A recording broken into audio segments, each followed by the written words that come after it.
ఏ పిల్లలు కానీ పడిపోయినా మొత్తం రాజ్యాంగం కూలిపోయే పరిస్థితి ఈరోజు మనం నిరంతరం చూస్తూ ఉన్నాం.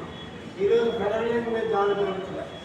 కేంద్రం తన కంట్రోల్లోనే మొత్తం రాష్ట్రాలందరినీ బ్లాక్మెయిల్ చేసి దాని కంట్రోల్లో తీసుకొచ్చేటువంటి ప్రయోగం.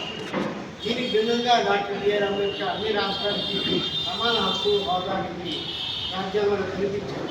ఈ రాజ్యాంగ హక్కులకి భిన్నంగా డాక్టర్ బిఆర్ అంబేద్కర్ రాసినటువంటి దీన్ని ఈరోజు పాలకవర్గం దాన్ని బదనం చేస్తున్నటువంటి పరిస్థితి మనం చూస్తున్నాం. ఇక లౌకిక తత్వం అంటే దేశంలో 1, 2, 3 మతాలు కాదు. భారతదేశంలో ప్రభుత్వం గుర్తించిన మతాలు 24 ఉన్నాయి. అంతకంటే బయటికి తెలియని మతాలు గిరిజనులు అలాంటి వాళ్ళు చాలామంది అసలు వాళ్ళు కూడా వేరే మతం.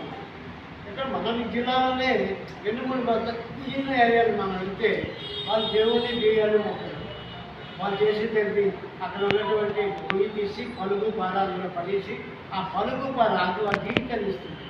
ఆ పలుగు పారకి ప్రార్థిస్తారు. అక్కడ ఏంటి దేవుడు ఆ పలుగు పార ఆ జీవితంలో జీవపడతాయి, వాళ్ళు మృతులు పడతాయి, తిండి పడతాయి కాబట్టి వాటిని వాళ్ళు పూజించుకుంటారు. ఎవరికది ఆచారం. ఇలాగ భిన్న మతాలు భిన్న ఆచారాలు అనేక కలవస్తున్నటువంటి భారతదేశం అనేది ఒక లౌకిక తత్వంగా అన్నీ కలిసి భిన్నత్వంలో ఏకత్వాన్ని చూపించింది మన భారత